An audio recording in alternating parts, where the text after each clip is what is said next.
Hi everyone, welcome back to my channel. I'm Emily and I love the first sip of coffee in the morning. So here's the thing, I love gouache. I love when other people paint with gouache, but I'm not exactly happy with my own handling of the medium. I've decided to increase my practice time with gouache, build up those practice hours because that's the only way you can truly learn how to work with a medium. This week, I challenged myself to do 3 paintings in my sketchbook: a still life, a landscape, and a portrait. I want to tell you all about my experiences and some of the things that I've learned along the way.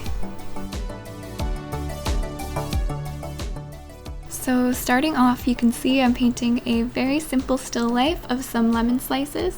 For me, this painting ended up being entirely about the play between warm and cool. I was really focused on the placement of color and of my brush strokes, and I used the paint quite opaquely throughout the study. You can see a few times, especially at the start, that I was a little impatient in placing my paint and not waiting for the layer underneath to dry, which is very important when working with gouache, and I feel like I really learned that during this week. Gouache does not like to be poked around with. Once you place it, it's quite happy to stay there. And I think as an oil painter, this was difficult for me. Oil painting is a lot of pushing the paint around, and gouache does not like that approach at all. I had so much fun painting this one. It might be my favorite of all 3, to be honest, though you can feel free to let me know what you think down below.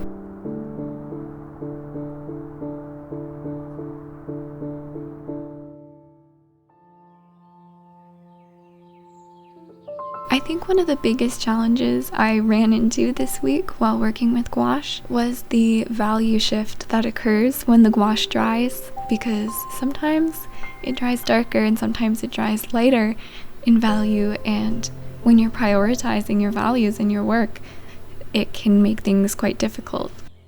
And I think this is one of those things that I will only be able to account for after I've spent more time with these paints in particular.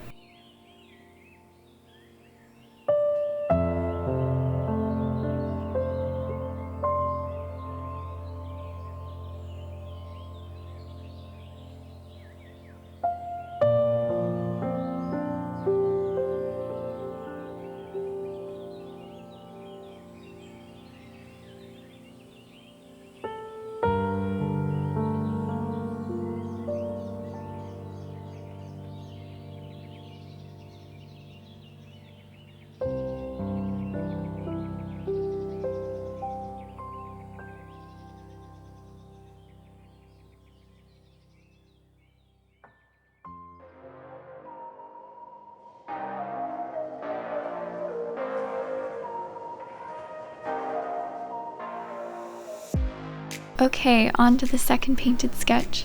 This one is a landscape / an urban environment. This one was a challenge because there were so many tiny details in the reference. I was always trying to consider which elements weren't necessary and which ones not to include in the painting. You never have to be faithful to a photo reference. That's why we paint a painting.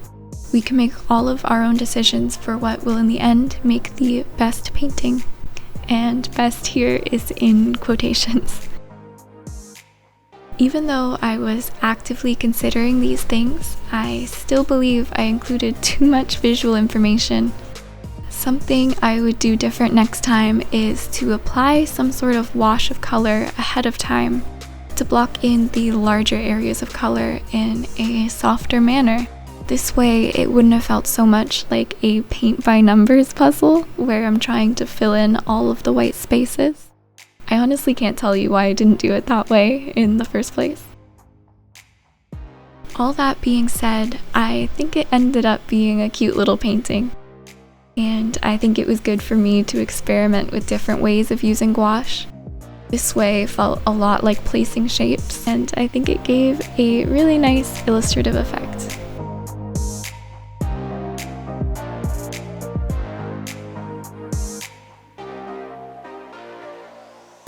Pixel Chan and James Gurney were both big inspirations for me while working with gouache. We can learn so much by the way they handle the paint.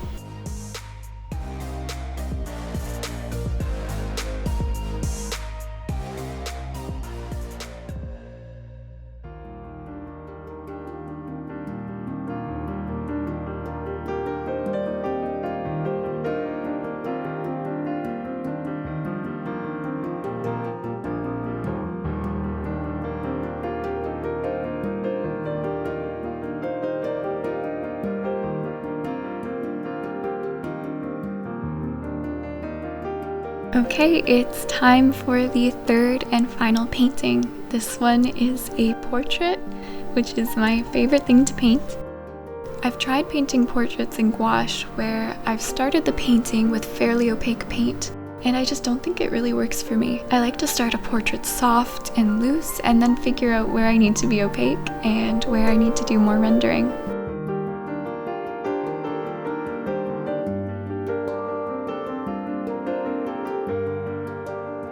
When I started this painting, I was really in a painting groove. Everything felt good. Every brushstroke I've put down, I was like, yes, this is good. But the lighting wasn't great because of the time of day, so I decided to take a break and wait for some better light. I don't know why, but when I came back, I wasn't feeling it anymore, but I pushed myself anyways, which I think you should do in painting. But I probably pushed myself a little too far, probably overworked it. Though I am happy with the emotion of the painting, and I know I learned so much with every mistake I made.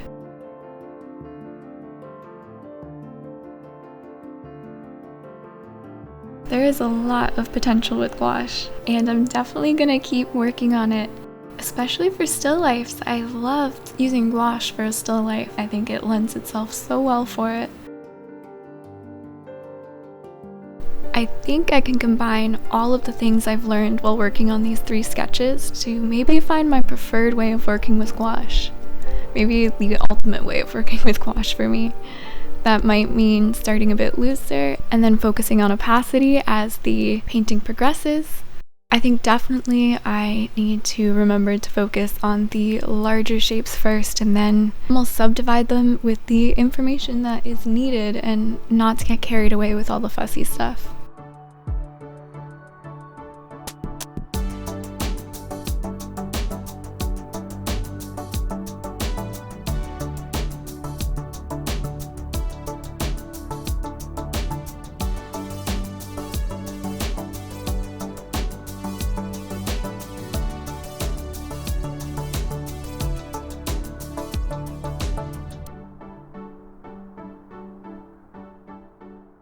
Anyways, please let me know what you think down below. I'd love to hear from you. Do you like working with gouache? Do you hate it? Also, what would you like to see next? Thank you so much for watching, and I'll see you next time. Bye!